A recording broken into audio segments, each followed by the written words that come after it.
Muni Mahamuni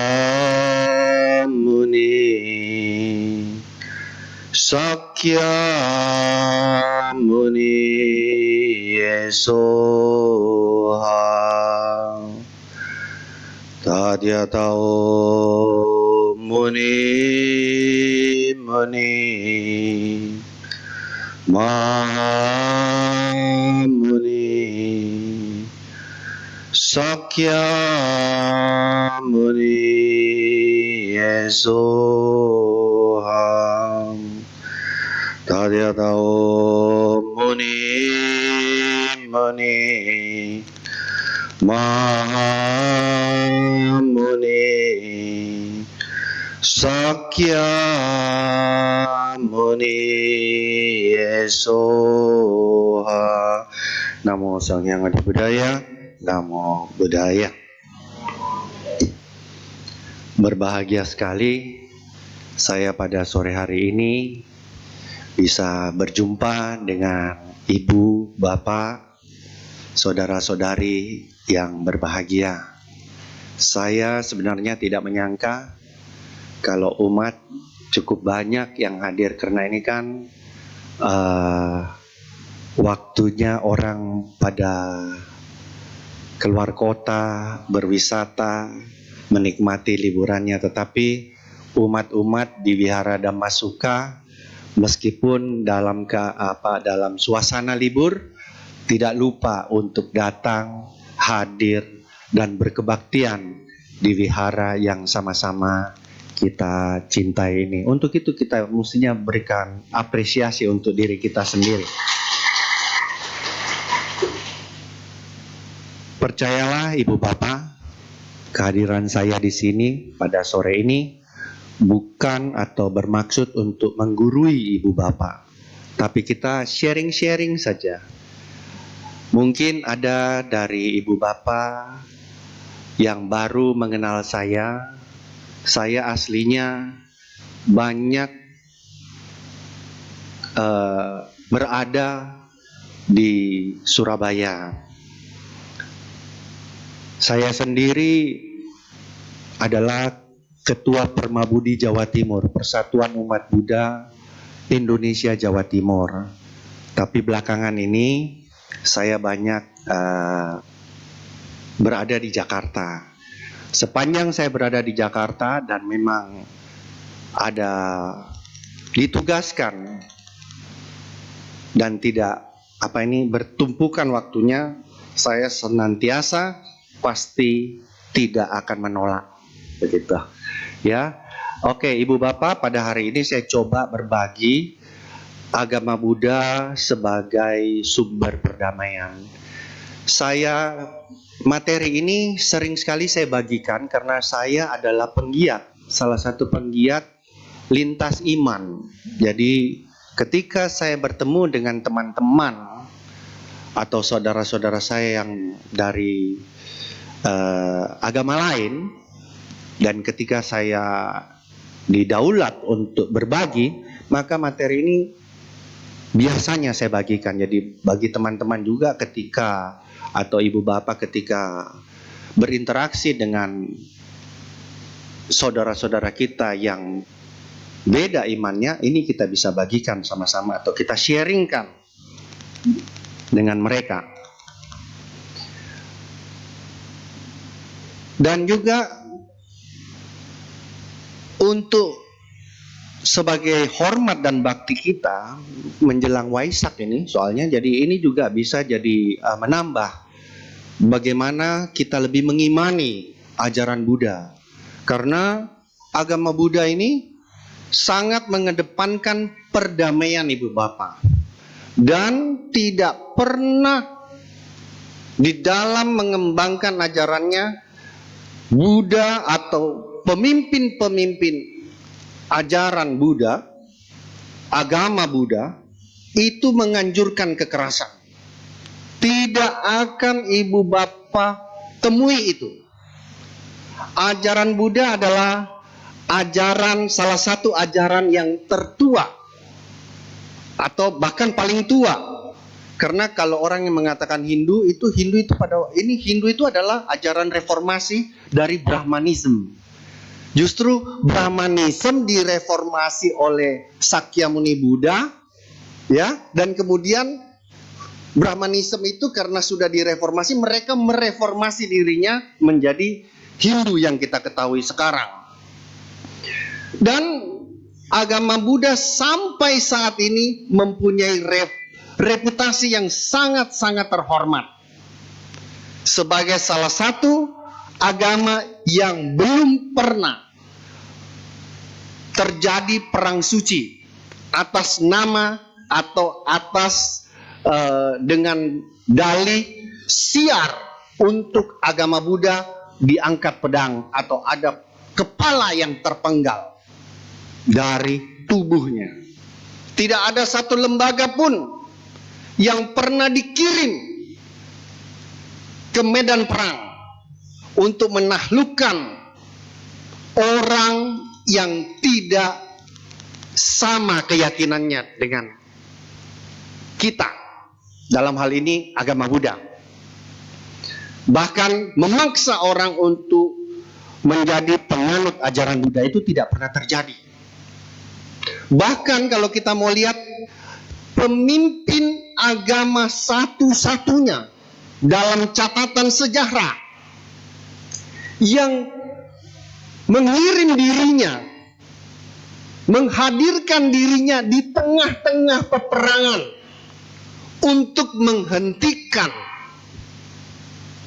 perseteruan yang terjadi, itu cuma Buddha Gautama.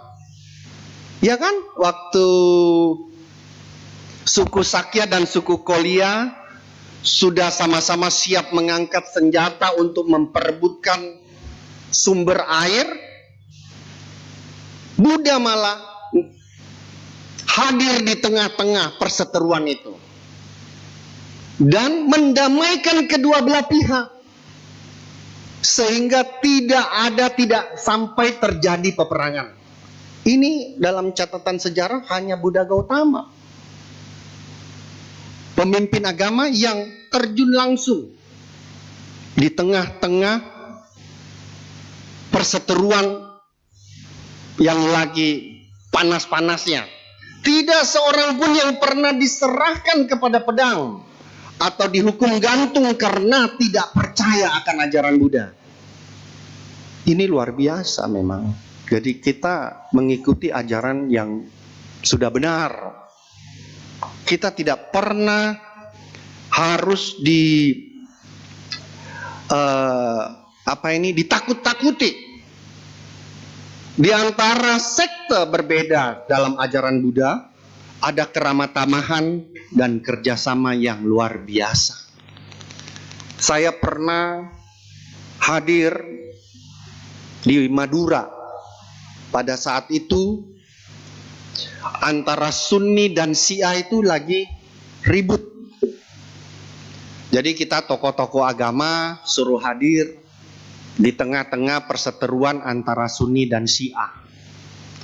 Lalu teman-teman yang beragama Kristen itu mengatakan, luar biasa agama Buddha ini. Dia bilang gitu. Karena di agama Buddha ini sektenya tidak terlalu banyak, sehingga perseteruan antara sekte di dalam agama Buddha tidak terjadi. Dalam hati saya, pendeta ini lagi nyindir atau bagaimana? Lalu saya mengatakan, Pak Pendeta, para romo, para kiai, Buddha itu sebagai seorang pemimpin agama, beliau menghasil karya beliau itu selama 40 tahun. Di antara pemimpin-pemimpin agama yang mengajar paling lama itu adalah Sakyamuni Buddha. Tuhan Yesus itu sekitar 2,5 tahun sampai 3 tahun saja kalau saya tidak salah dalam catatannya. Beliau mengajar. Kanjeng Nabi Muhammad itu lebih kurang 15 sampai 20 tahun saja. Tapi Sakyamuni Buddha 40 tahun beliau mengajar.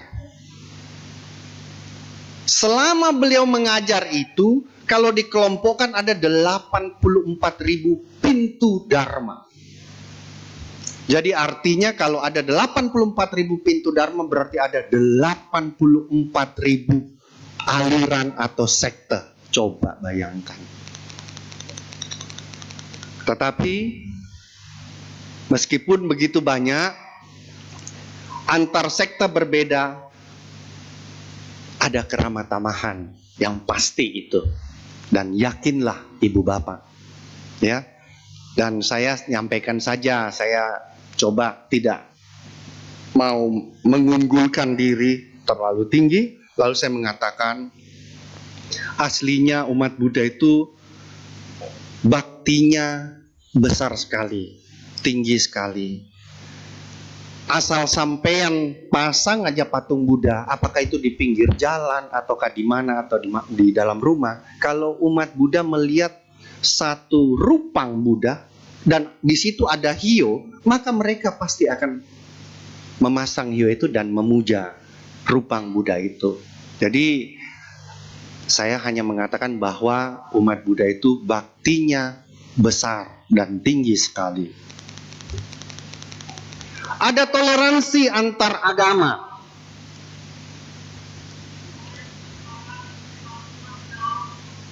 Pada suatu ketika, pada zaman Buddha ada seorang jenderal. Setelah dia mendengar ceramah dari Buddha, kemudian sang jenderal ini menemui Buddha. Lalu beliau menyampaikan bahwa beliau ingin convert, ingin pindah agama. Kalau ibu sebagai Buddha dan ada seorang jenderal yang tertarik kepada ibu setelah membabarkan Dharma, kemudian dia ingin berpindah agama, kira-kira ibu menerima enggak sang jenderal ini untuk, atau meluluskan enggak permohonan dari jenderal ini untuk pindah agama ibu? Monggo. Kalau ibu sebagai Buddha misalkan tidak diluluskan, nggak tahu. Loh, seorang jenderal loh bu, ini bu punya pasukan bersenjata semua, nurut sama saya apa yang saya bilang. Saya ini jenderal misalkan, saya ingin pindah agama, ikut ajaran yang disampaikan, diterima nggak sebagai murid? Diterima. Mestinya seperti itu sih, logikanya seperti itu. Tapi Buddha malah menolak. Buddha mengatakan, Anda seorang jenderal, punya pengikut yang begitu banyak. Dipikir-pikir dulu. Apakah pengikutmu itu tidak kecewa nantinya? Sang jenderal, ketika sang jenderal ditolak, dia malah keinginannya untuk convert itu lebih besar malah. Sampai dia mengulang kedua kali dan ketiga kali. Dan akhirnya Sakyamuni Buddha menerima sang jenderal untuk berpindah atau convert dari agamanya yang sebelumnya ke agama atau mengikuti ajaran Buddha. Tapi dengan catatan. Nah, ini hebatnya Buddha itu di sini, ajaran Buddha itu hebatnya di sini. Dengan catatan, kamu boleh pindah, kamu boleh ikut saya, kamu boleh convert. Tetapi engkau, meskipun engkau telah menjadi pengikutku, engkau harus melatih tenggang rasa dan belas kasih. Engkau harus tetap memberikan dana pada guru-gurumu, guru-guru agamamu yang terdahulu. karena mereka masih sangat bergantung pada dukunganmu. Engkau tidak boleh mengabaikan mereka begitu saja dan menarik dukungan yang dulu biasa engkau berikan. Jadi maksudnya, kau boleh pindah tapi tidak boleh menjelek-jelekan agama yang sebelumnya. Dan tidak boleh menghentikan dukungan apa yang sudah biasa kamu berikan. Sehingga tidak membuat sakit hati guru agama yang sebelumnya.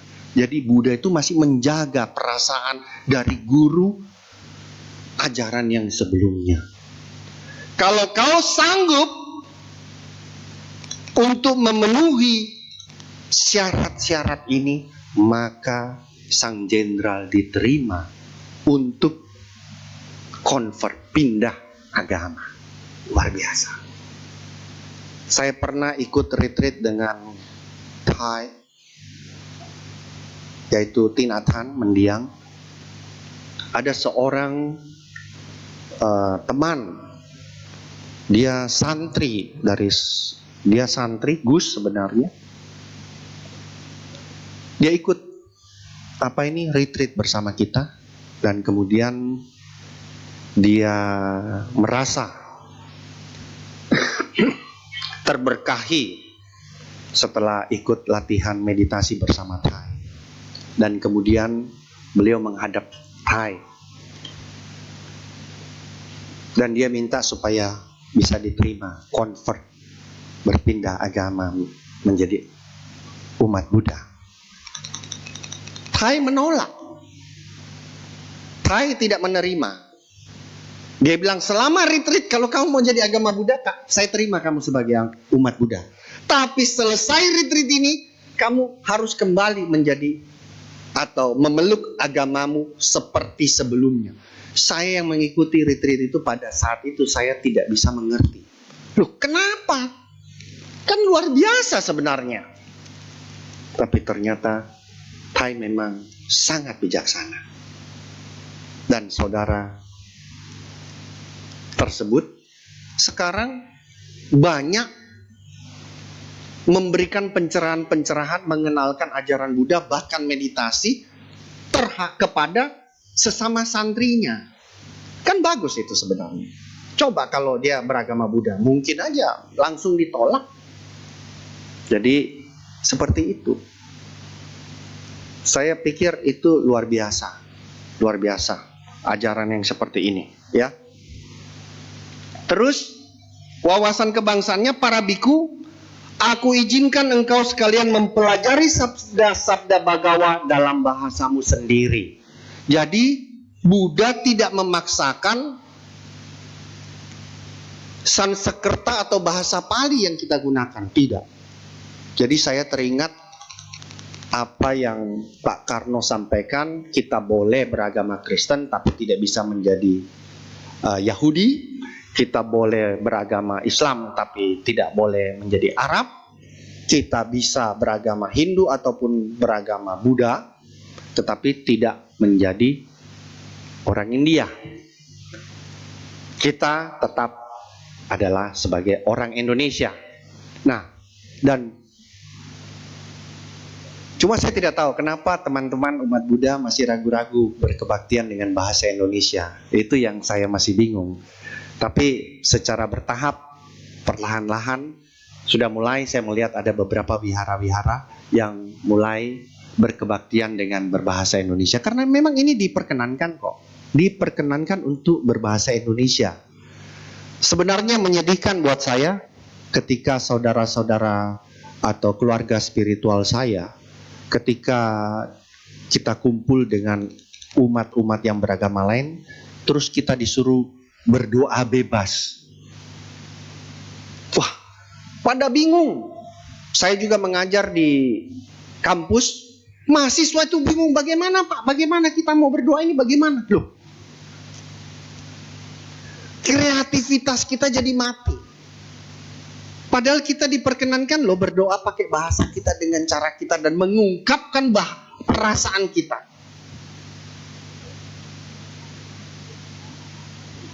Kita mesti mulai belajar lah. dan agama yang menolak diskriminasi. Bayangkan ibu bapak, saat sekarang saja nih, wanita menjadi pemimpin ini masih menjadi problematika yang besar, masih menjadi masalah yang tidak sepele zaman sekarang untuk menjadi pemimpin. 2600 tahun yang lampau, Buddha berani mendeklarasikan, meniadakan kasta, dan juga mengakui kesetaraan gender. Itu luar biasa. Memang pada saat Prajapati memohon pada awalnya, Buddha menolak. Saya bisa mengerti kenapa Buddha menolak pada awalnya. Bayangkan 2600 tahun yang lampau, kalau seorang wanita harus berkelana masuk keluar hutan di tengah malam, apalagi kaum bangsawan, kira-kira mudah tidak? Tidak gampang pada zaman itu. Zaman sekarang aja kalau wanita, apalagi enggak usah di India ya, di Indonesia aja kita was-was kok kalau jalan sendiri. Tapi ini 2600 tahun yang lampau. Tapi kemudian karena tekad yang kuat dari Ratu Prajapati supaya bisa diterima dalam komunitas bikuni, sangha, dan setara,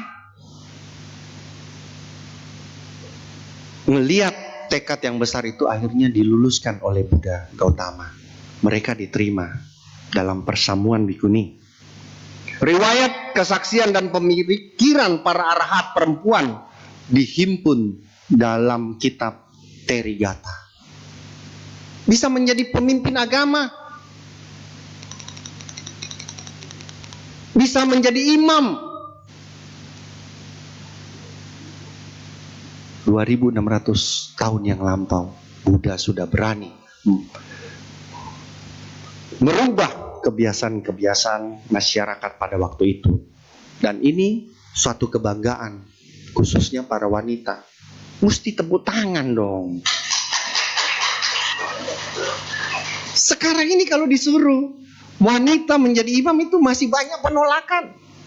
Tapi Buddha, bayangkan bagaimana gempuran yang harus beliau, atau justifikasi yang harus beliau jelaskan pada masyarakat di zaman itu.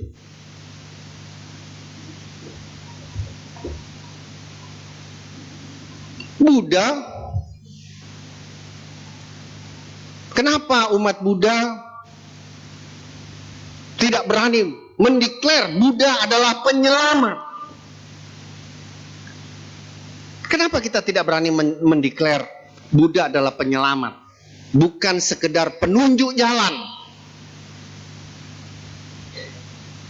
Kisah Anggulimala, Buddha menyelamatkan Anggulimala tidak?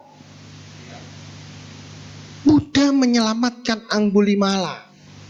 Dan banyak kisah-kisah yang lain. Buddha menyelamatkan para arahat-arahat pada zaman itu sebelum mereka jatuh. Seandainya pada saat itu Anggulimala sampai harus membunuh ibunya, maka Anggulimala kehilangan kesempatan untuk menjadi seorang suci. Tapi Buddha menyelamatkan Anggulimala, sehingga beliau tidak sampai terjerumus ke dalam perbuatan yang disebut dengan garuka karma. Dan beliau terselamatkan dari neraka avijji, neraka yang paling dalam. Buddha adalah seorang penyelamat. Buddha menolak kurban makhluk bernyawa. Pada zaman itu kan orang masih memberikan, bukan pada zaman itu. Jadi ada kisah lucu nih. Suatu hari pas Idul Adha, ya seperti saya sampaikan, saya adalah orang yang terlibat dalam, sering-sering terlibat dalam lintas iman. Jadi saudara saya seorang kiai, dia telepon, Pak Irwan, ini ada hari raya korban. Sampean ini korban sapi apa? Mau mengorbankan sapi atau bagaimana? Oh, saya ketawa. Terus beliau menyampaikan lagi, oh kalau sapi masih berat barangkali bisa kasih kambing.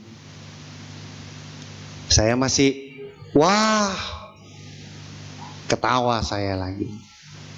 Oh, masih berat kalau kambing. Ya kalau bisa, kalau begitu Bapak sumbang uang kopi untuk yang menyembelih saja. Saya bilang, saya ini kali absen lah Yai. Loh, kenapa absen? Soalnya dalam keyakinan saya tidak ada yang namanya korban. Jadi mohon maaf Yai. Lah, kan kalau membantu uang kopi saja kan tidak masalah. Saya bilang berarti saya ikut terlibat dalam kegiatan penyembelihan atau menghilangkan nyawa makhluk lain.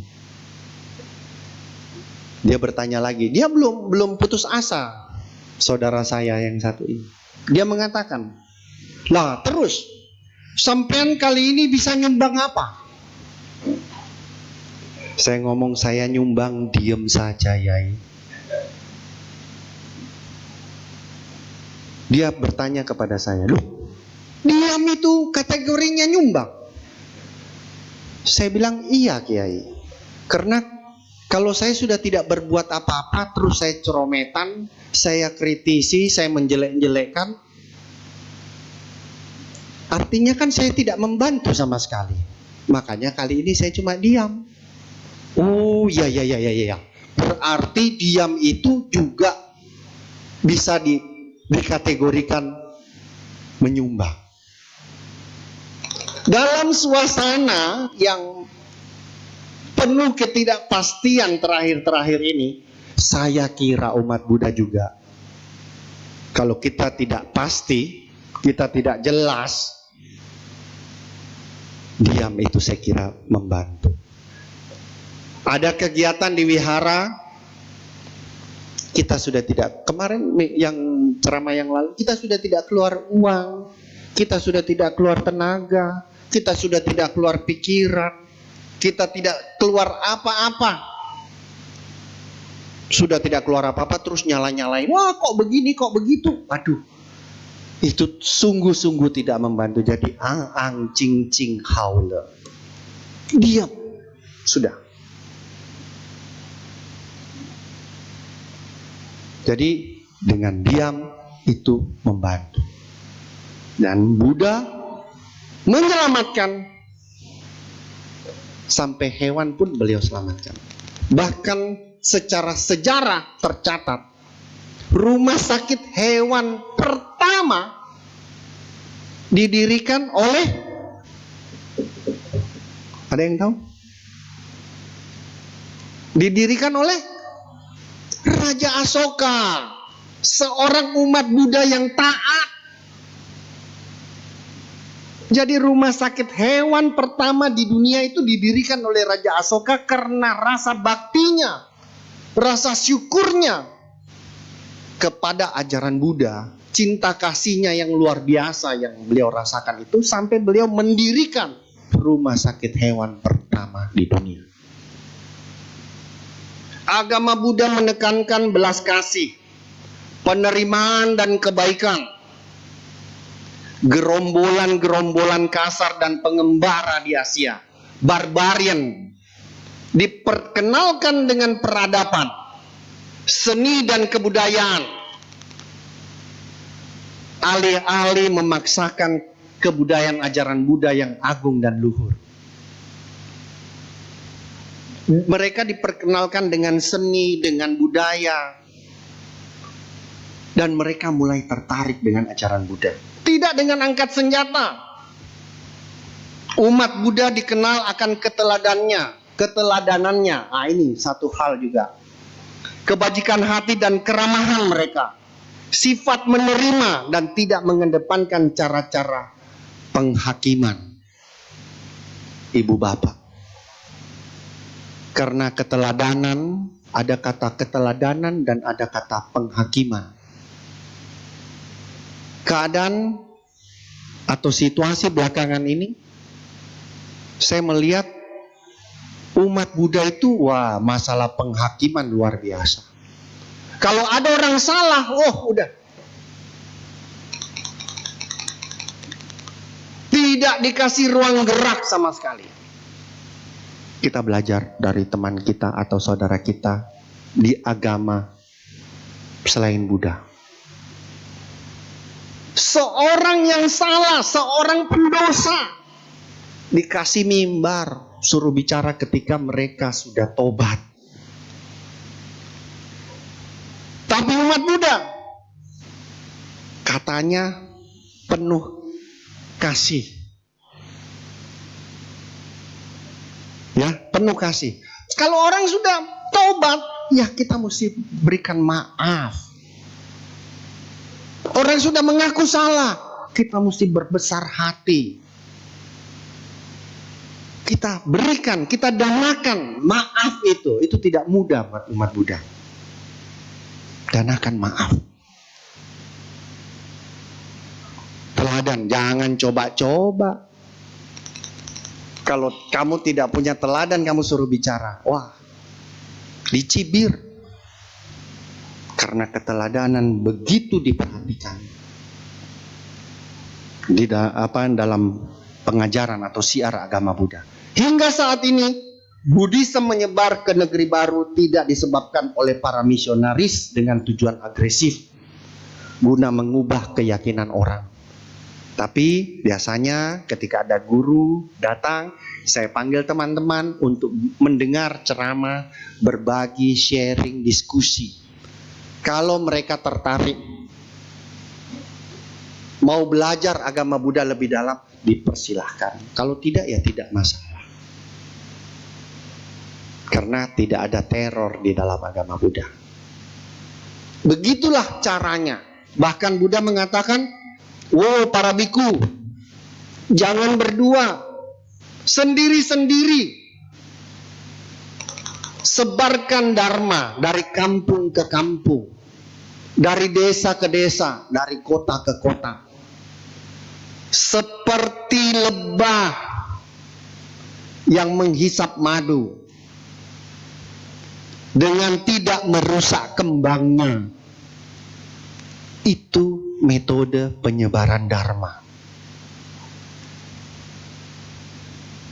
Jadi kita tidak rusak kembangnya.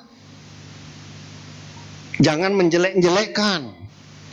Kita sampaikan saja bagaimana indahnya dharma, indah pada awalnya, indah pada pertengahan, dan indah pada akhirnya. Buddhisme tidak mencoba menerangkan masalah di dunia sebagai bagian dari rencana misterius Istadewata. Tidak menyalahkan sesuatu pada nasib atau wangsit yang manapun terhadap apa saja yang terjadi, baik atau buruk atas pengalaman hidup yang dialami. Buddhisme mengajarkan bahwa kita harus bertanggung jawab untuk hasil tindakan yang telah dilakukan dan sebagai penentu takdir kita sendiri. Karma lampau menentukan karma sekarang. Karma sekarang menentukan yang akan datang. Kan muter aja, Pak. Berarti tidak ada perubahan. Lampau menentukan sekarang. Sekarang menentukan yang akan datang. Betul. Tapi yang sekarang ini Karma lampau menentukan sekarang ditambah dengan cetana yang dilakukan, keinginan yang dilakukan, itu menentukan yang akan datang. Maka kita tidak ada yang namanya nasib atau takdir, karena kita ditambah cetana. Seseorang ditakdirkan menjadi miskin, hidup di lingkungan yang miskin misalkan.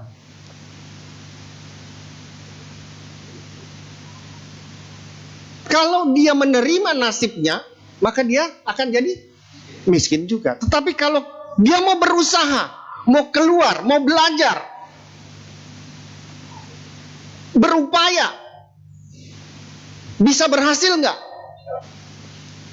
Harusnya berhasil. Tapi kalau kita cuma menerima nasib saja, aduh saya tulangnya sudah miskin.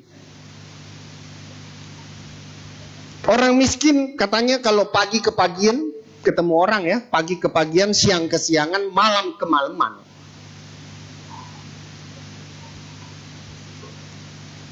Saya pernah dengar Andri Wongso mengatakan,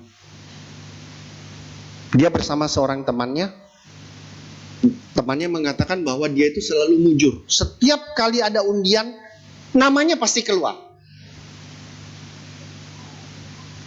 Si Andri Wongso mengatakan, dengan kamu bersama saya maka nasib buruk akan kamu alami. Temannya tidak percaya. Tapi kemudian mereka pergi ke tempat undian. Syaratnya harus memasukkan kartu nama. Si Andri Wongso mengatakan, jangan kasih masuk kartu nama. Kalau memang kamu beruntung, namamu pasti disebut.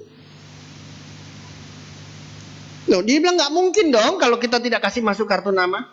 Artinya ada usaha di situ. Kalau tidak ada usaha di situ, tidak ada nasib baik. Harus ada usaha. Kalau tidak ada usaha, tidak ada nasib baik. Kalau ada usaha, bisa terjadi nasib baik kapan saja. Seperti itu. Jadi tidak ada yang namanya takdir. Pernah dengar cerita kisah seorang peramal? Seorang pemuda itu datang kepada peramal, lalu dia bertanya tentang takdir kehidupannya. Terus kemudian sang peramal melihat, wah, anak ini kelihatannya hidupnya tidak lewat besok tengah hari. Jadi sebelum pukul 12 besok dia pasti sudah meninggal. Tapi kalau dia sampaikan, wah kamu umurnya pendek, tidak sampai besok, tidak bagus, tidak elok. Kemudian dia bilang, oh ya kamu kembali saja, besok jam 1 siang kamu datang lagi. Kalau kamu datang lagi saya akan lihat, dan gratis. Karena dia berpikir meyule alias meninggal. Apa yang terjadi? Anak itu muncul besok jam 1 siang. Kaget sang peramal. Secara ramalan takdir anak itu meninggal. Ya muncul jam 1. Sebelum dia berbicara, sebelum saya menjelaskan tentang ramalan, tolong kamu ceritakan apa yang kamu lakukan dan kejadian apa yang sudah terjadi sejak kamu kembali dari tempat saya sampai kamu datang lagi ke sini. Dia berceritalah ini dan itu apa yang dia lakukan semua. Kemudian dia mengatakan dia lewat satu jembatan. Di dalam jembatan itu, di tengah jembatan itu dia melihat beberapa daun yang mengambang di atas air. Tapi daun itu penuh dengan semut-semut kecil. Kemudian karena dia iba terhadap semut-semut itu, dia ambil daun-daun itu dan dia pinggirkan ke tanah yang kering. Sang peramal pukul meja. Dia bilang, aslinya saya ini melihat kemarin ketika kamu datang ke saya melihat bahwa umurmu tidak akan lewat sampai besok jam 12. Ini jawabannya. Karena Anda menolong jiwa, Anda menolong kehidupan. Dan sang peramal itu juga yakin itu dalam satu daun banyak semut-semut di situ. Sudah diselamatkan sama dia. Ini membuahkan kehidupan juga. Karena dia menolong kehidupan, memberikan kehidupan, maka dia mendapatkan kehidupan juga. Jadi karma lampau menentukan sekarang. Sekarang ini, karma sekarang ini ditambah dengan kehendak cetana kita. Kita mau berbuat atau tidak. Ini menentukan masa depan Anda. Saya sangat tertarik juga salah satu dengan Kalama Sutta. Ada satu sutta, jangan percaya begitu saja karena tampak benar dan dianut oleh mayoritas, karena sudah menjadi tradisi yang telah diwariskan turun-temurun, karena merupakan omongan orang banyak, karena hal-hal itu sudah tertulis dalam kitab suci agamamu. Bahkan karena kekuasaan guru dan mereka yang lebih tua. Tapi setelah mengamati dan menganalisa, engkau dapati bahwa hal tersebut membawa manfaat dan kebaikan terhadap diri sendiri maupun terhadap semua makhluk. Maka terimalah hal tersebut dan hiduplah sesuai dengannya. Jangan karena tertulis dalam kitab sucimu terus kamu anggap benar. Jangan karena itu disampaikan oleh pemimpin agamamu terus itu harus benar. Tidak seperti itu di dalam agama Buddha. Tapi analisalah, pikirlah. Ini membawa kebaikan buat diri kita, membawa kebaikan buat orang lain, tidak merugikan diri kita, tidak merugikan orang lain. Maka ini bisa diterima sebagai kebenaran. Bisa kita ikuti. Luar biasa. Di dalam ajaran agama yang lain tidak seperti itu. Bahkan lihat ini, ada artis Bollywood itu, dia duduk di atas patung Buddha. Ya. Tidak ada itu bilang, wah berdosa kamu, nanti kamu akan masuk ke dalam neraka, akan dibakar-bakar jadi sate. Tidak seperti itu. Karena kita menitik beratkan kepada kebahagiaan sejati bagi semua makhluk. Ajaran yang dapat dipraktekkan dalam masyarakat atau dalam pertapaan oleh semua ras dan sistem kepercayaan. Sekali lagi, ajaran yang sama sekali tidak memihak sehingga tidak ada teror. Tergantung nih, dia punya motivasi apa dia duduk di atas kepala Buddha seperti itu. Pernah dengar kisah Zen? Ada seorang biksu sebenarnya dia. Seorang biksu dia lewat, dia lihat ada rupang Buddha di pinggir jalan. Pas itu lagi hujan. Biksu kecil, dalam hal ini adalah samanera. Dia melihat, oh kasihan ini patung Budanya kena hujan.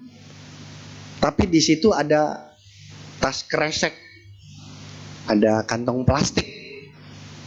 Lalu dia ambil kantong plastiknya, dia tutupin muka Buddha pakai kantong plastik. Orang di belakang yang setelah samanera itu lewat, orang di belakang dia melihat, siapa ini kok kurang ajar sekali, patung Buddha kok ditutupi pakai kantong plastik. Nah, kita tidak bisa menghakimi seseorang karena melihat suatu kondisi keadaan. Kan cetananya orang itu menutup rupang Buddha dengan kantong plastik itu kan, oh supaya wajahnya tidak rusak kena titik-titik hujan misalkan. sehingga dia selamat dengan kantong plastik. Orang yang di belakang tidak tahu apa-apa, waduh, kok kurang ajar sekali patung Buddha dikasih plastik. Atau bahkan saya pernah juga ke candi, terus ada patung, terus anak-anak yang tidak jelas, dia ditempeleng patungnya pakai topinya. Saya tanya, patung itu salahnya apa kok ditempeleng? Nggak bisa jawab dia. Patung diam-diam kok ditempeleng begitu loh. Nah itu kan juga tergantung motivasinya ya. Satu hal ibu bapak, perlu saya sampaikan atau saya sharingkan. Saya pernah ke India, terus kemudian karena saya teledor, setelah saya melihat lukisan-lukisan Buddha, lukisan-lukisan Bodhisattva, dan saya masih memilih-milih, kemudian saya letakkan, karena kita kan duduk bersila ya di lantai biasa, terus saya letakkan di lantai gambar itu. Penjualnya itu muslim, yang jual itu muslim. Saya letakkan gambar itu di lantai, langsung penjual itu menegur kepada saya, "Brother, tolong hargai gambar itu. Gambar itu gambar dewa, gambar Buddha. Jangan diletakkan di lantai." Wih, saya kaget loh. Benar saya kaget, dan saya benar-benar terpukul waktu itu. Serasa ditempeleng gitu. Seorang muslim mengingatkan saya bahwa jangan serampangan meletakkan. Saya bilang, kenapa? Memangnya kenapa? Saya masih tanya, kenapa memangnya kalau diletakkan di lantai? Dia bilang, kan itu simbol agama. Itu banyak dipuja orang, ada pengikutnya.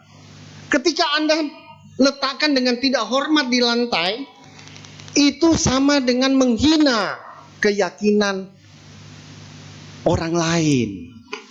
Saya jadi tercerahkan pada waktu itu.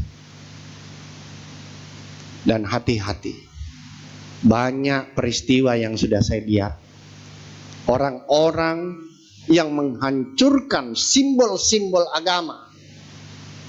Wah, apa sih, ini cuma patung, lalu dihancurkan begitu. Hati-hati, hidupnya juga hancur. Banyak. Memang pada saat dia jaya kelihatan apa ini cemerlang ya, bersinar.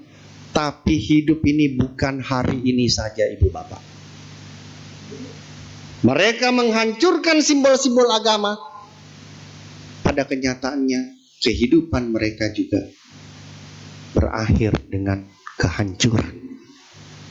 Jadi jangan kita gampang-gampang, karena bukan keyakinan kita, simbol-simbol agama, apakah itu salib, apakah itu rupang, apakah itu kitab suci, terus kita sepelekan seperti itu. Ajaran Buddha tidak seperti itu. Kita harus menghargai, kita harus tempatkan di tempat yang layak. Agama yang selaras dengan ilmu pengetahuan modern dan merupakan agama masa depan. Tidak perlu ada tafsiran-tafsiran baru. Bahkan yang DNA apa segala macam, bahkan apa ini cloning. Saya pikir-pikir, saya buka kitab. Zaman Sun Gokong dia tarik satu rambutnya, dia tiup jadi 1000 Sun Gokong. Sama dengan cloning, sama dengan yang namanya apa ini stem cell dan seterusnya. Jadi tidak perlu kita ada. Saya malah sempat dengan Bante Dhammasubho kita berbicara di IAIN Sultan Alauddin di Makassar pada waktu itu. Ditanya, bagaimana pandangan agama Buddha tentang sewa menyewa rahim? Ya biasa saja. Telur bebek dititipkan di ayam bisa, tidak jadi soal gitu. Atau telur bebek dititipkan ke mentok, ya yang bebek yang pendek itu loh, itu juga tidak masalah. Jadi kalau seorang ibu yang punya persoalan dengan rahimnya, terus kemudian ada seorang ibu yang lain dengan senang hati Dia tidak masalah untuk dipinjam rahimnya, dititipkan janin di dalam rahimnya. Apa yang jadi persoalan? Kalau agama Buddha tidak ruwet kok pikirannya. Tidak ada masalah kan? Tidak ada yang dirugikan di situ.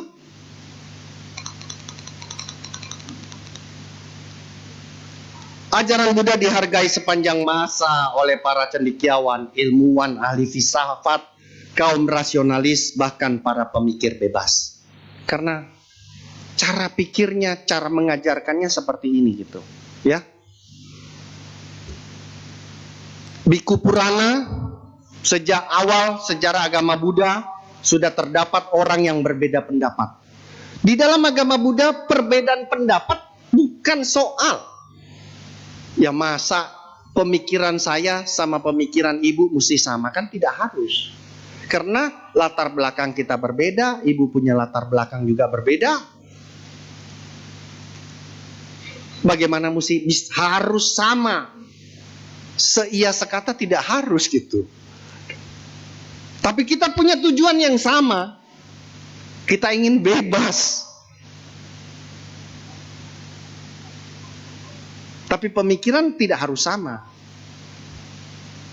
Buddha banyak menurunkan ajaran pada banyak orang, pada banyak makhluk, pada banyak tempat, dan pada banyak waktu yang berbeda. Bukan hanya alam manusia tetapi mencakup alam dewa. Dengan demikian ajaran-ajaran lain yang otentik dan murni berasal dari Buddha sendiri mungkin tidak tercakup dalam konsili pertama. Makanya Bhikkhu Purana ketika konsili pertama selesai dia mengatakan, saya protes, saya tidak terima. Karena ada beberapa ajaran yang saya terima tapi tidak terangkum di sana. Sejak awal kita sudah berbeda pendapat. Dan tidak masalah. Bhikkhu Purana tetap bhikkhu. Tidak ada yang, kau bukan bhikkhu lagi. Tidak seperti itu. Demokrasi adalah sifat hakiki dari ajaran Buddha. Sesuai dengan semangat Ehipassiko, terdapat ruang untuk keraguan, kemerdekaan untuk memilih dan percaya, serta berbeda pendapat. It's okay. Kita tidak harus sama-sama terus. Justru dengan kita berbeda, mungkin saya harus evaluasi diri saya. Ibu, bapak, saudara-saudari juga harus evaluasi. Kenapa orang itu menentang? Kenapa dia berbeda dengan saya? Ada kebenaran apa yang dia pertahankan? Harus kita berpikir gitu. Jangan kita maunya harus, saya punya pendapat begini, harus diikuti. Tidak seperti itu juga gitu. Makanya konflik selalu terjadi. Tapi ketika kita sama-sama mau evaluasi, apa alasan dibalik saya berkeras atau teman kita berkeras? Pastikan dia punya alasan. Kita juga harus berpikir. Kita juga jangan terus menganggap kita yang paling benar. Sama-sama evaluasi. Makanya ada ruang untuk berbeda pendapat. Sekaligus mengevaluasi diri kita sendiri. Prasasti Asoka. Janganlah kita menghormati agama kita sendiri dan mencela agama lain. Ini luar biasa.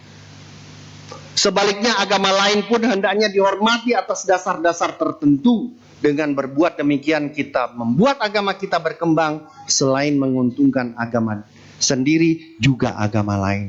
Jangan kita untuk mengangkat agama kita, kita mencela orang lain. Tapi kalau kita memuji orang lain, agama orang lain, itu sudah termasuk kita mengembangkan ajaran agama kita. Karena ajaran agama kita menjadi simpatik bagi umat yang lain. Apabila berbuat sebaliknya kita merugikan agama sendiri dan juga agama yang lain. Prasasti Asoka ini sampai Ketua NU sendiri mengakui bahwa luar biasa Prasasti Asoka ini. Tidak mudah pada zaman itu bisa membuat satu pemikiran yang tercantum dalam prasasti. Suatu ketika ada orang bertanya, pada zaman Buddha ini, bukan cuma zaman sekarang, tapi zaman dulu juga sudah ada orang tanya, Buddha, saya ini bingung. Setiap kali saya ketemu dengan pemimpin agama atau pemimpin ajaran, mereka mengatakan ajaran mereka yang paling benar, benar-benar. Nah sekarang, karena semua bilang dia benar, yang A bilang benar, yang B bilang benar, mereka yang paling benar loh ya. C juga bilang mereka yang paling benar. Sekarang saya sudah bertemu dengan Buddha. Tolong jelaskan kepada saya ajaran mana yang benar-benar benar.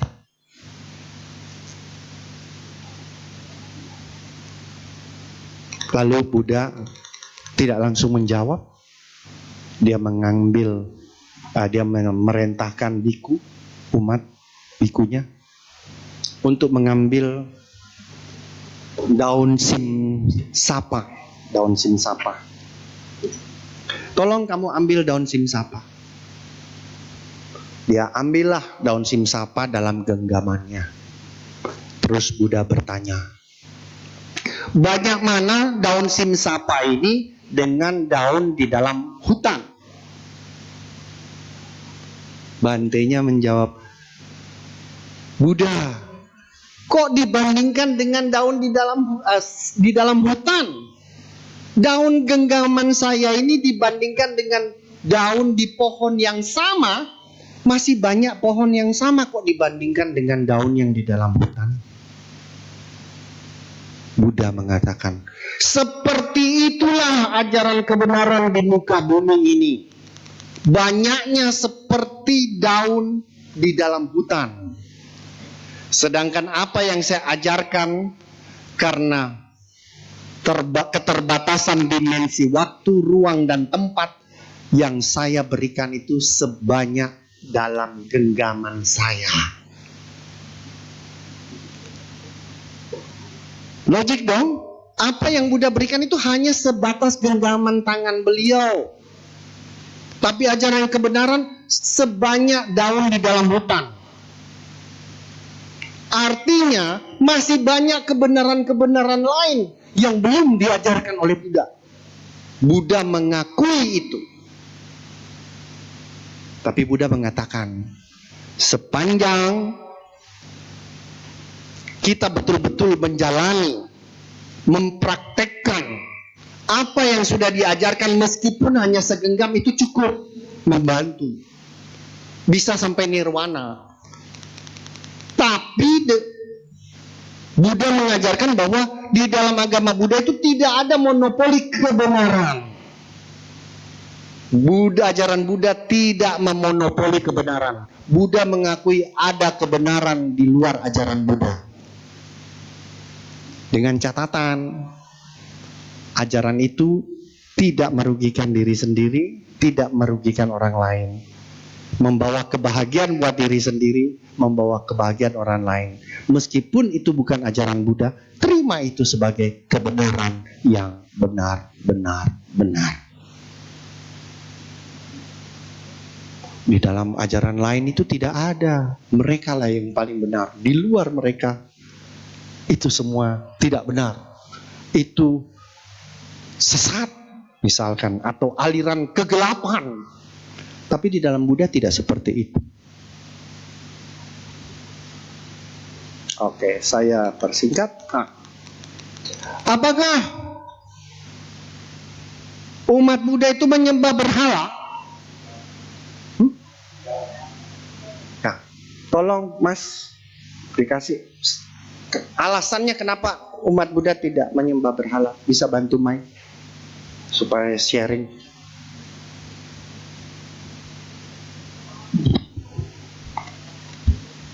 Alasannya apa? Kenapa umat Buddha tidak menyembah berhala? Ya, alasannya patung itu sebagai Simbol apa? Simbol apa? sebagai kepercayaan. Benar. Itu upacara bendera. Kenapa kita hanya menyembah bendera? Karena bendera itu kan perjuangan sampai bisa merdeka. Seperti Sang Buddha juga sampai dia bisa mencapai kemudahan, mengajarkan dhamma. Nah, sekarang kita hormati, supaya lebih fokus. Ya, terima kasih Pak, terima kasih. Boleh kasih tepuk tangan dong. Ya, simbol itu citra. Citra dari Buddha sendiri kan. Bahwa patung Buddha ini tidak bisa dibuat sembarangan gitu. Kan ada citra di situ. Oh, harus misalkan rambutnya dari kiri ke kanan berputar ya kan? Di lehernya ada 3 garis. Itu kan simbol-simbol manusia besar. Matanya harus seperti lembayung, tidak melotot, harus memberikan kedamaian bagi yang melihat. Wajahnya tidak wajah tua gitu, wajah muda. Sebenarnya jadi dari citranya ini sebenarnya Buddha ini bukan cuma buat orang tua gitu, buat orang muda juga cocok. Kan begitu. Itu berdasarkan citra. Ini bahasa itu ada 3. Ada bahasa verbal, ada bahasa visual, ada bahasa tulis. Nah, bahasa visual ini artinya apa?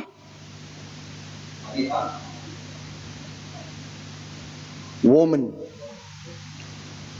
Ini pria. Biasanya ini tempatnya laki-laki nih. Kalau ini tempatnya perempuan. Tapi teman saya ketika mau ke belakang, dia bilang ini woman di sini, woman. Jadi saya disuruh ke sana gitu. Yang ke simbol ini kan woman. Woman ke sini katanya. Nangkap ya? Nah ini cinta. Jadi dengan gambar kita ngerti artinya. Oh, dengan gambar ini kita melihat, mengingatkan kita supaya sadar. Sadar. Buddha itu adalah yang sadar. Ketika saya melihat Buddha, saya disuruh sadar. Itu artinya itu. Dan citra. Ini bahasa visual, lihat. Sadar. Eling. Bahkan ini juga istimewanya ajaran Buddha. Buddha itu mengibaratkan ajarannya sebagai rakit. Pakailah rakit ini untuk menyeberang samudra yang penuh penderitaan dan ketidakpastian. Dan setelah Anda menyeberang, rakitnya disembayangi. Rakitnya harus dipikul, dibawa kemana-mana. Ajahn Brahm bilang begini, kita semua ini di dalam bui, di dalam penjara. Terus tiba-tiba Buddha kasih kunci. Ini kunci. Apa yang dilakukan oleh kita? Ini dikasih Buddha. Digantunglah di atas pintu, terus disembayangi. Kunci pemberian Buddha. Benar nggak? Benar. Wong dia sampai di situ aja. Ya jangan disalah-salahin lah. Wong dia pengertiannya, bayangkan ini dikasih Buddha loh. Bukan sembarangan ini kunci ini. Terus ditempel ke sana, disembayangi. Ya sampai di situ dia pengertiannya. Ada orang, apa sih kunci ini? Biar Buddha lagi. Saya tidak paham. Dibuang kuncinya. Masih lebih baik dia gantung, dia sembayangi. Satu waktu dia tercerahkan. Ternyata ini mesti dipakai, dibuka. Daripada dibuang, hilang kesempatannya.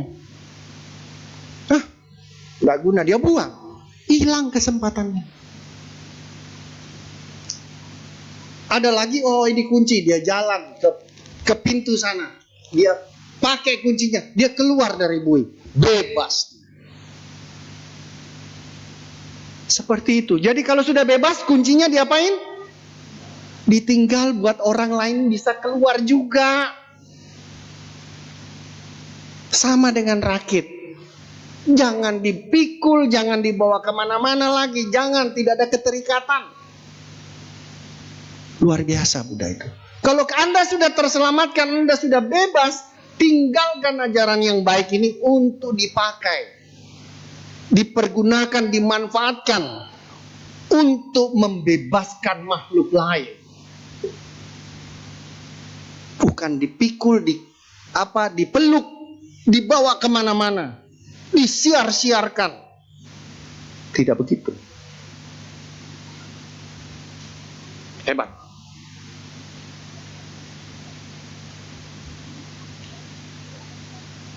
Ajaran Bhinneka Tunggal Ika, Tanhana Manggriwa dalam kitab Sotasoma oleh Empu Prapanca itu seorang Buddhis. Dan kita harus bangga menjadi seorang Buddhis. Simbol Bhinneka Tunggal Ika itu dari bumi Trowulan Majapahit itu menjadi semboyan bangsa Indonesia. Kita harus berbangga itu. Ehipasiko juga ajaran Buddha. Jangan cuma percaya. Datang, buktikan sendiri. Datang, analisa, lihat, analisa, buktikan. Lalu kemudian percaya. Ya kan? Ehipasiko. Ini ajaran atau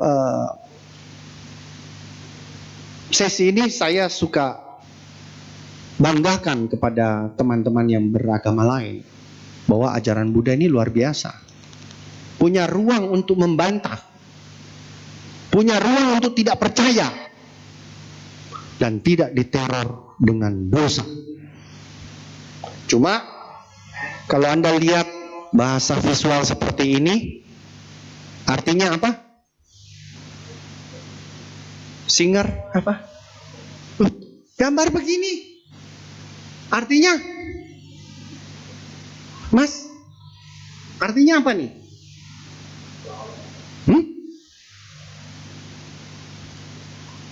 Artinya kan tegangan tinggi, benar gak? Hah? Listrik. Oh, ini apa? Hati-hati. Saya memaknainya sebagai tegangan tinggi. Kalau sudah melihat ada simbol seperti ini, jangan mau ehipasiko lagi. Percaya saja bahwa Anda kalau pegang, tersentuh, akan tersengat dengan listrik voltase tinggi. Tidak perlu ehipasiko. Kalau Anda mau ehipasiko, siap-siap.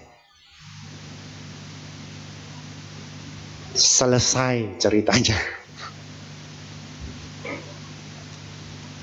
Ajaran Buddha adalah ajaran misionaris pertama di muka bumi ini. Belum ada ajaran agama. Buddha sudah mendeklarasikan atau memerintahkan kepada 60 biku arahat pertama. Pergilah ke seluruh negeri, babarkan dharma yang indah pada awal, indah pada pertengahan, dan indah pada akhirnya. Dalam arti maupun isinya, serukan hidup suci yang sungguh-sungguh sempurna dan murni. Demi kebaikan, kesejahteraan, dan kebahagiaan para dewa dan manusia. Ini perintahnya Buddha. Coba kalau Buddha mengatakan, demi menjadi umat Buddha. Wah, pasti semua di dunia jadi umat Buddha. Tapi dia bilang demi kebaikan, kesejahteraan, dan kebahagiaan. Jadi saya dimanapun mengabarkan dharma yang indah pada awal, pertengahan, dan pada akhir itu untuk kebahagiaan para dewa dan manusia. Hebat kan? Bukan untuk menjadi umat Buddha. Oke? Sarwa Manggalam. Semoga semua makhluk berbahagia. Sadu. Barangkali ada sesi lain atau bagaimana? Ya, silakan. Baik, selanjutnya kita akan memasuki sesi tanya jawab. Tanya jawab bisa dilakukan dengan dua cara, yaitu bertanya secara langsung atau dengan pertanyaan tertulis yang dikirim ke WhatsApp admin Wihara Pluit Damasukha di nomor 081199210098. Sambil menunggu pertanyaan masuk, mari kita buka kembali buku kebaktian kita untuk menyanyikan sebuah lagu.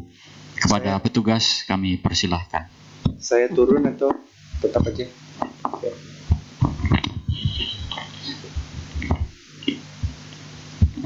Kita buka halaman 75 ya. Kita nyanyi sama-sama.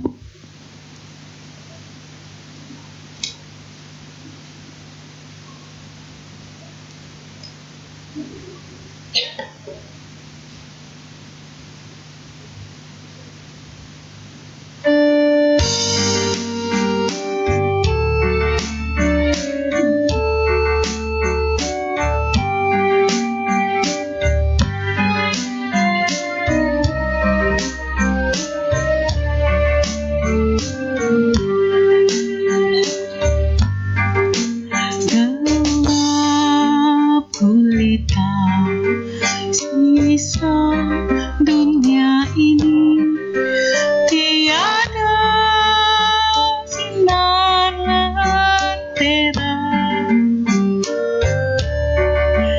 duka menimpa seorang bunda nan ditinggal, belahan jiwa tersayang.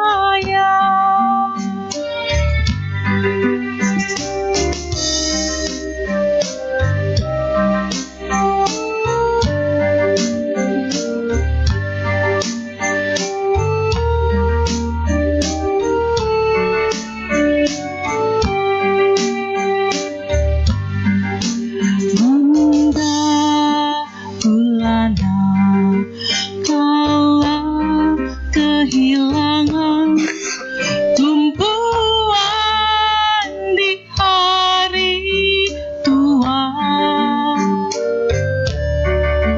hati nan patah tak berdaya kan bersemi, hidupnya untuk selamanya.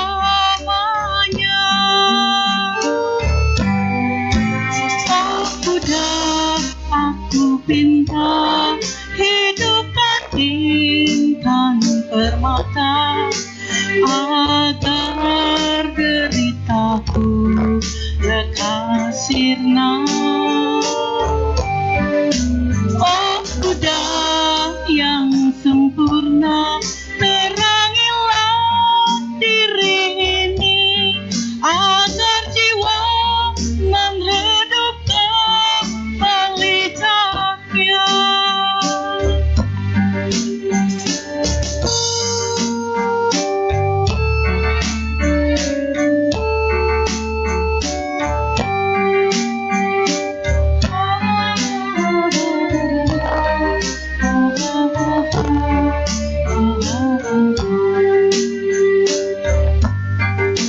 Kisah Gautami tiada mendapatkan segenggam ladang yang murni.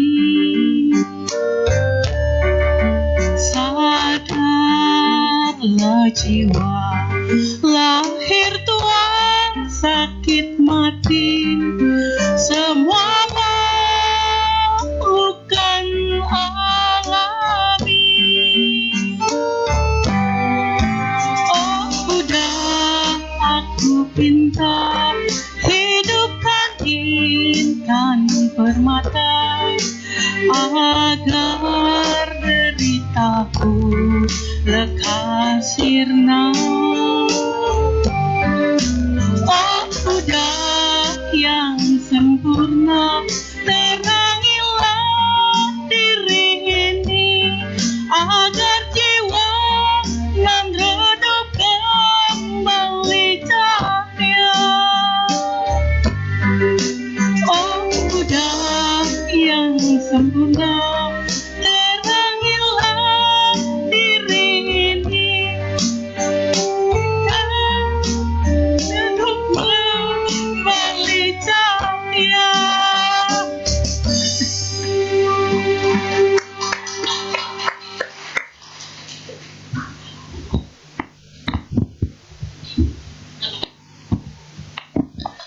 Apakah ada yang ingin bertanya secara langsung?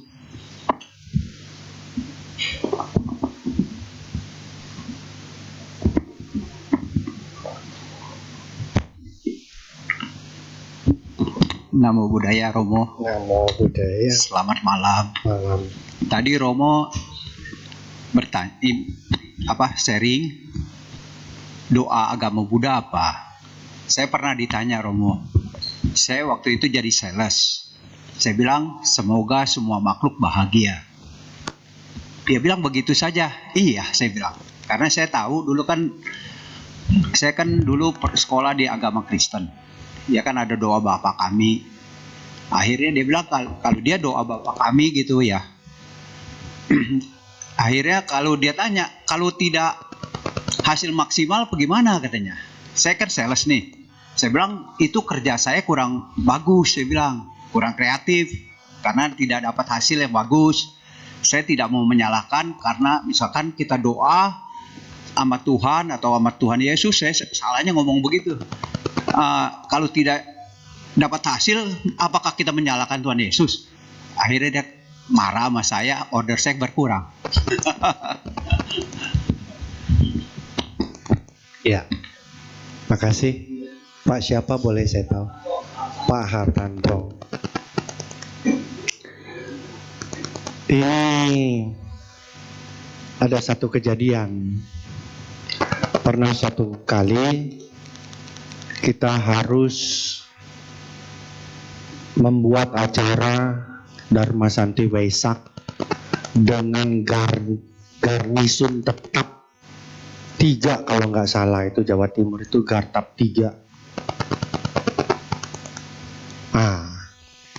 Komandan garnisun terlibat di dalamnya karena ini kan perayaan Waisak. Terjadi audiensi. Kita para ketua-ketua diundang, biku-bikunya juga diundang. Terus komandan garnisun ini minta supaya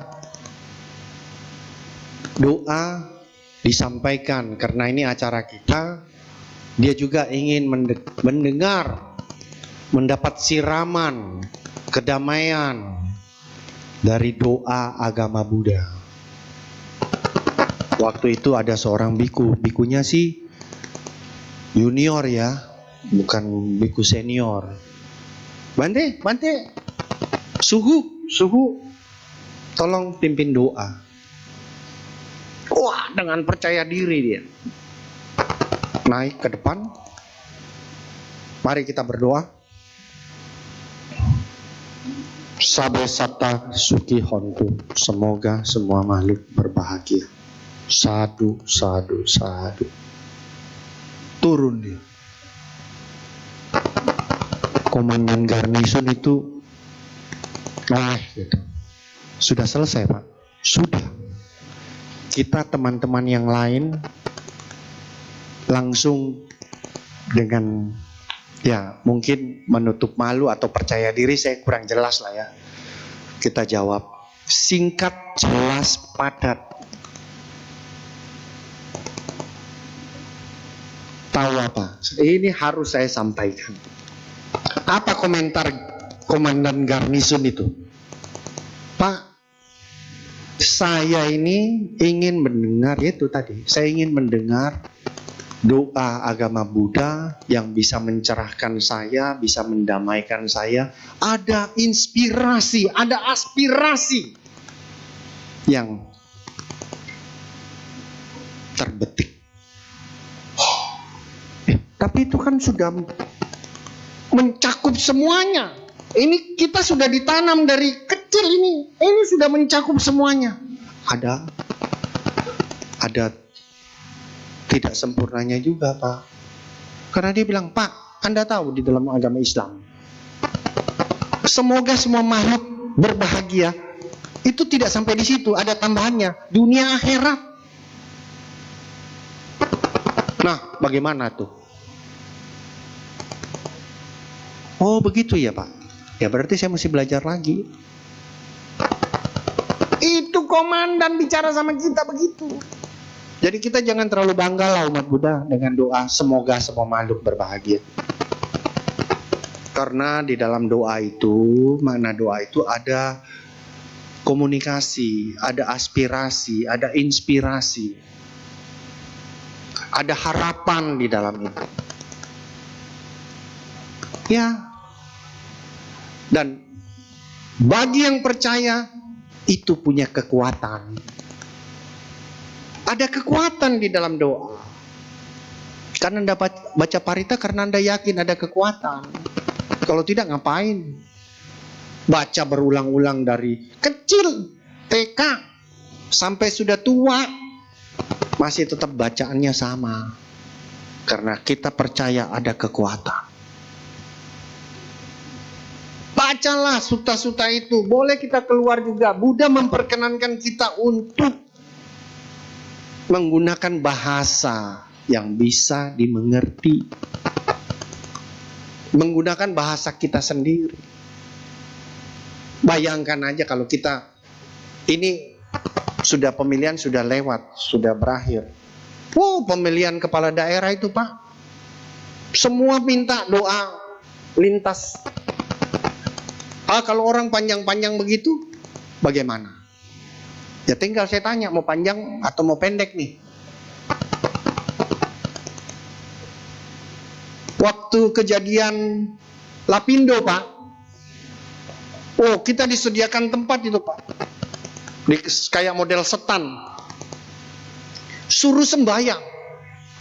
Nah ini, kalau sudah setannya sudah dipasang setengah hari loh itu, suruh doa. Wah, saudara saya yang agama Kristen yang kerepotan malah. Mereka mau doa apa kalau suruh doa 2 jam? Tinggal kita mau pakai san chong xia atau bagaimana nih?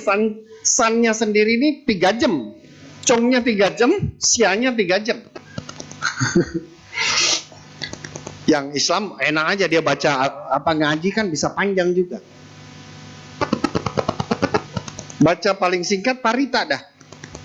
Mulai dari Wandana sampai Karania Metta Sutta tambah Manggala Sutta tambah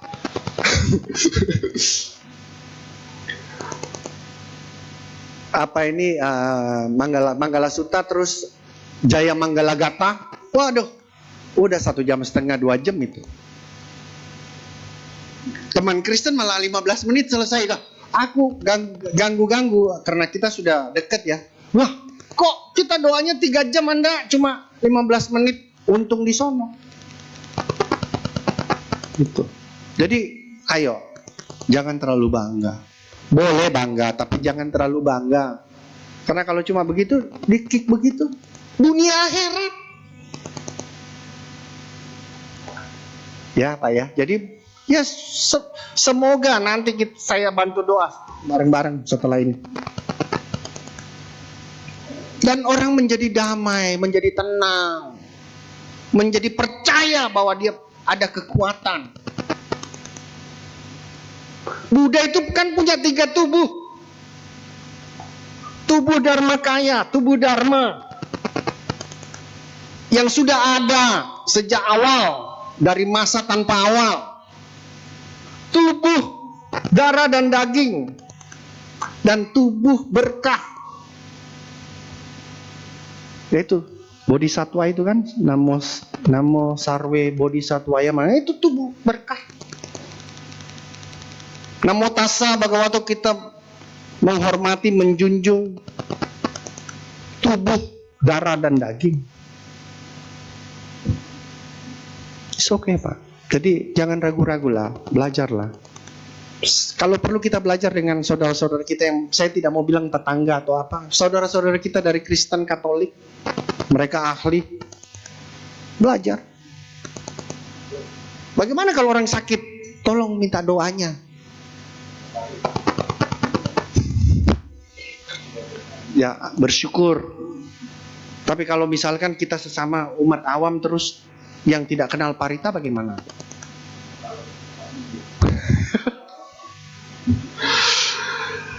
Ya, oke. Saya menjawab pertanyaannya ya, Pak Arianto. Ya, jadi kalau perlu diangkat-angkat juga. Kalau tahu bosnya agama Kristen ya diangkat-angkat lah supaya tambah ordernya. Karma buruk berbuah. Silakan. Untuk selanjutnya ada pertanyaan tertulis, izin saya bacakan ya. Selamat malam Namo Buddhaya Romo, izin bertanya, bagaimana pendapat Romo mengenai Buddha Bar? Anumodana. Buddha Bar sama dengan pandangan-pandangan pemimpin-pemimpin kita lah ya. Ya, kalau di Indonesia pantas-pantasnya tidak elok kalau ada Buddha begini terus Anda melenggak-lenggok gitu. Pakai bikini misalkan di depan sini, ya tidak elok lah. Tapi kalau di dunia barat ya biasa-biasa saja tuh. Dianggap Buddha atau citra Buddha itu adalah satu seni yang luar biasa. Karya seni. Adiluhung. Sehingga bagus-bagus saja. Di acara-acara bergengsi, selebriti misalkan. Orang-orang terkenal terus dikasih begitu, terus ada orang lenggak-lenggok atau musik-musik. Jadi it's okay. Terserah Anda berada di mana nih. Tahu diri lah. Di dalam agama Buddha dilarang nggak makan babi? Tidak. Di Jakarta, Romo Sarwan, Jakarta yang daerah Muslim keras di mana? Yang Islamnya keras gitu. Tambora. Oh, Petamburan. Nah, Krukut ya. Petamburan, Krukut. Di dalam agama saya tidak dilarang orang makan babi. Karena itu saya punya hak untuk bakar sate babi di Petamburan. Kira-kira Anda selamat enggak? Bonyok. Ada umat Buddha yang membela Pak Arianto? Tidak ada, dibilang salah sendiri. Ya, tapi sebaliknya kita makan sama juga, kita makan di dalam Islam misalkan, atau di dalam agama lain. Jangan menyebut agama lah. Makan daging di komunitas vegetarian. Apa matanya orang tidak melirik semua pakai dari sudut mata dilirik begitu, melirik sinus. Tidak usah agama lain, agama Buddha sendiri makan daging di tengah-tengah komunitas yang makan vegetarian. Pada sini semua, Pak. Yang salah siapa? Tidak ada yang salah, tapi tidak cocok tempatnya, Pak. Tidak ada yang salah, tidak ada yang benar gitu loh. Tidak cocok.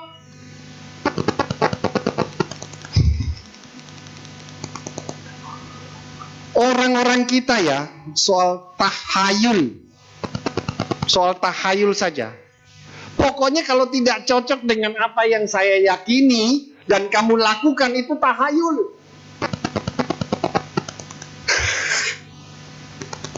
Itu gampang saja. Jadi soal Buddha Bar ya lihat-lihat tempatnya lah.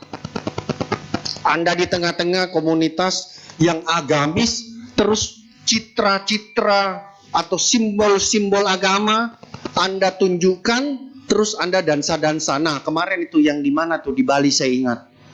Pas lagi diskotik begitu, terus citra Dewa Siwa dimunculkan, dipakai lampu kelap-kelip. Ya marahlah bagi pengikutnya. Tapi coba Anda lakukan itu di Eropa atau di tempat lain, benua lain, ya oke-oke saja mungkin. Jadi lihat tempat. Ini masih ada masih menjelang atau suasana Cengbeng. Cengbeng ini ajaran Buddha atau tradisi? Tradisi. Bisa dilakukan atau tidak? Bisa. Harus. Sebagai orang Tionghoa harus.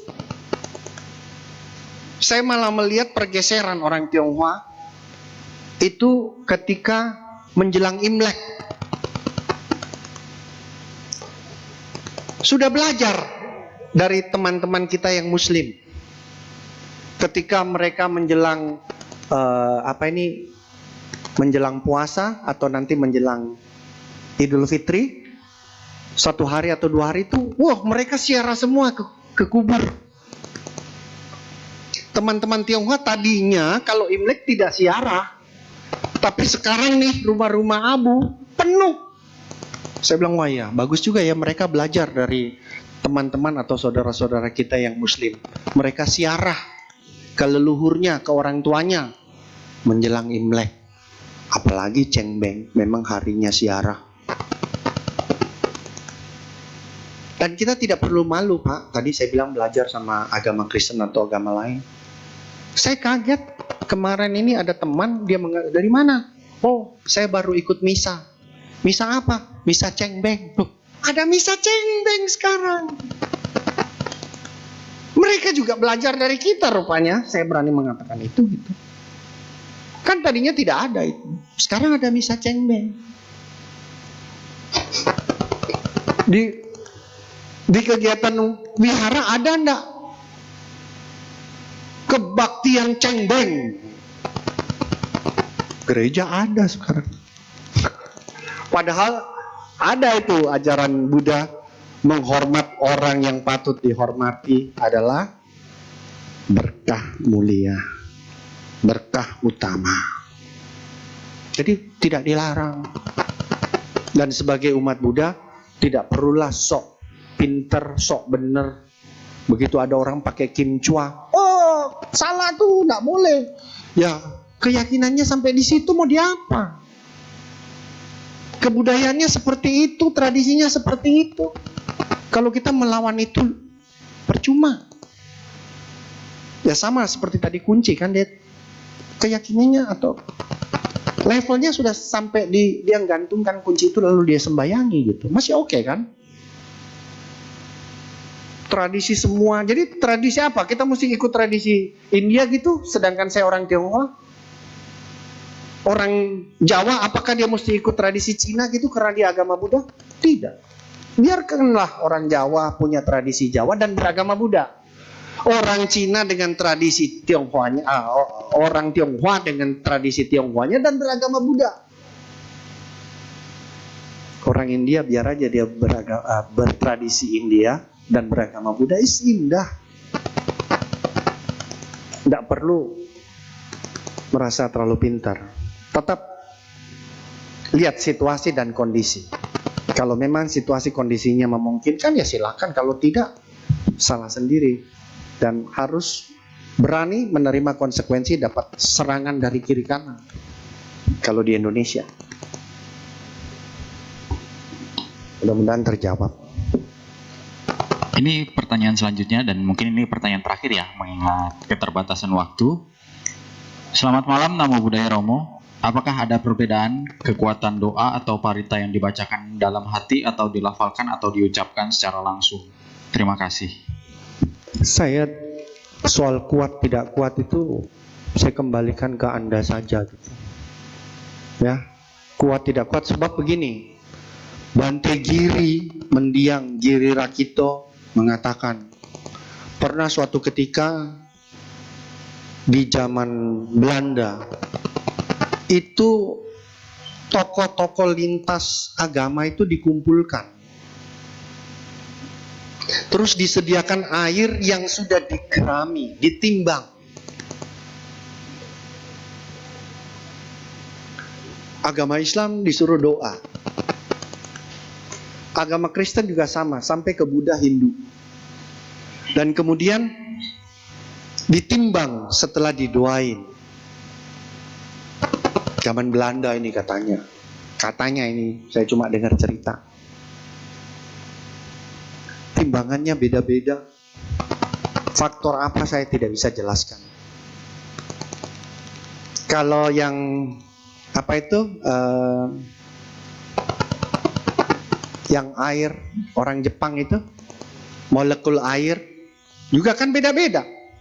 Doanya Islam, molekulnya berbeda. Jadi ada kekuatan di situ. Ya tergantung bagaimana Anda menyampaikan, bagaimana kalau kita bilang lagi bagaimana Anda mempraktekkan sila, bagaimana Anda mempraktekkan kebaikan, bagaimana Anda modal kebajikan Anda.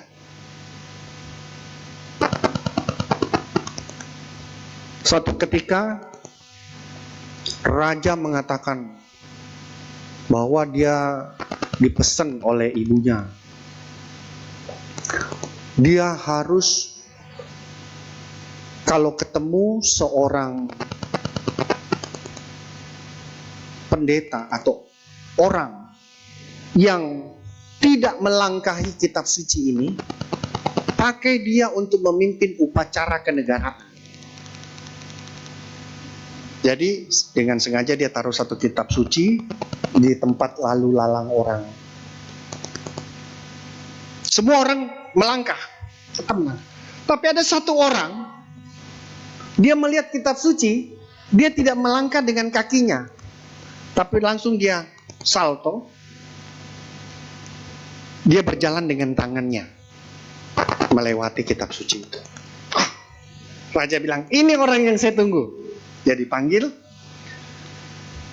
Kami akan siapkan panggungnya dan tolong Anda pimpin doanya. Gitu. Karena dia langsung, mungkin dia tahu, oh ini kitab suci, jadi dia langsung koprol gitu.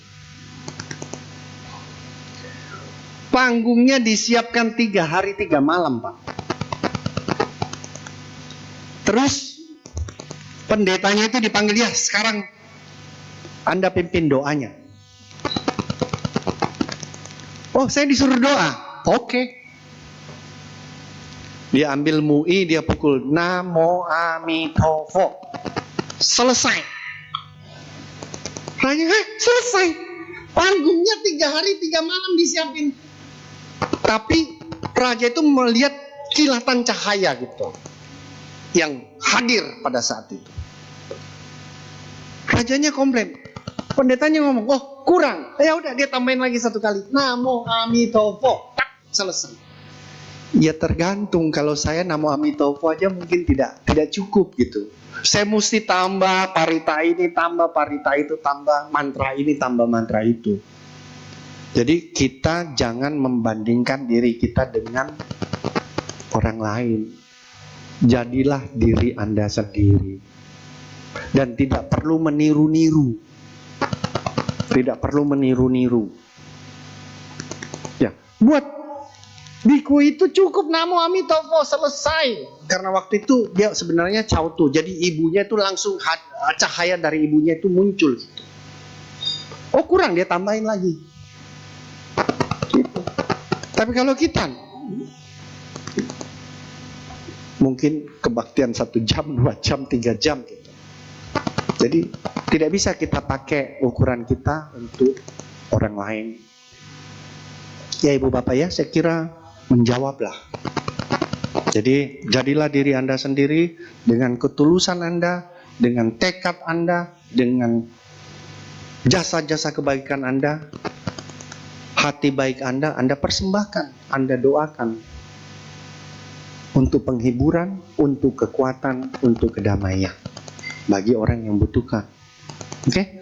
Ya, sebelum kita tutup, kita limpahkan jasa-jasa kebajikan ini dengan beraspirasi, semoga para biku, bikuni, para dharma duta,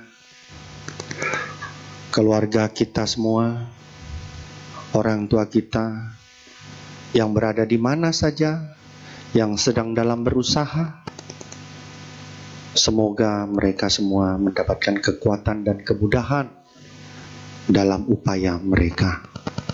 Semoga yang lemah dikuatkan, yang sakit disembuhkan.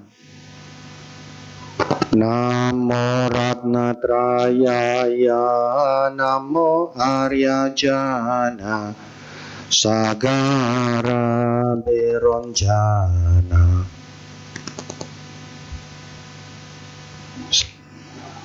Namo Ramadaya Nama Arya Jana Sagara Beranjana Yuhara Jaya Tatagataya Arhate Samyak Sambudaya Namo Sarva Tathagate Arahatape Samyak Sambuddhate Namo Arya Alamokite Swaraya Bodhisataya Mahasataya Mahakarunikaya Tatyata Ondaradara Diri diri duru duru Iti we iti chale chale Prachale prachale Kusume kusumaware Iliciti jwala apana Yesuha.